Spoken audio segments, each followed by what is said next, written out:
SSC CHSL ചോദിച്ച സയൻസിലെ ഒരു numerical പ്രോബ്ലമാണ്, ഫിസിക്സിലെ ഒരു ന്യൂമറിക്കൽ പ്രോബ്ലമാണ്.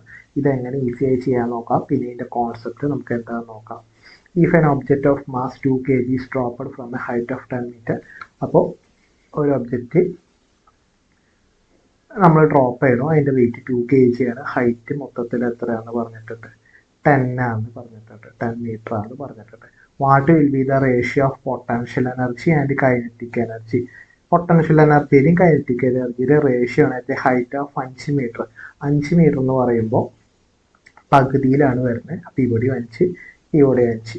ഏറ്റവും മേലെ നിൽക്കുമ്പോൾ പൊട്ടൻഷ്യൽ എനർജി എന്താ, ഏറ്റവും മേലത്തെ കാര്യത്തിൽ potential energy maximum, kinetic energy minimum ആണ്. ഗ്രൗണ്ടിൽ തുടങ്ങേക്കാൾ തൊട്ട് മുന്നേ എന്താവും, കൈനറ്റിക് എനർജി മാക്സിമം ആവും. മേലെന്ന് ബോൾ വീണുകൊണ്ടിരിക്കുമ്പോൾ ആ ഒരു സ്പീഡിലാണ് നമുക്ക് കൈനറ്റിക് എനർജി കിട്ടണത്. Kinetic energy maximum, potential energy minimum ആയിരിക്കും ഗ്രൗണ്ടിൽ തുറന്നേക്കാൾ തൊട്ട് മുന്നേ വരെയുള്ള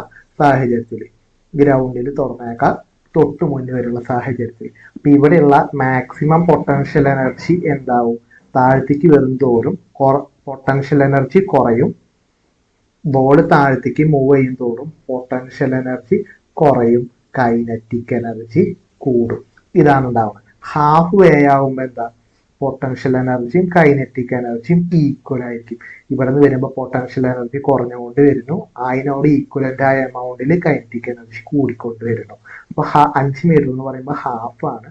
അപ്പോൾ എന്താ ഉണ്ടാവണേ, പൊട്ടൻഷ്യൽ എനർജിയും കൈനറ്റിക് എനർജിയും സെയിം ആണ്, മിഡിൽ വേലാവണേ.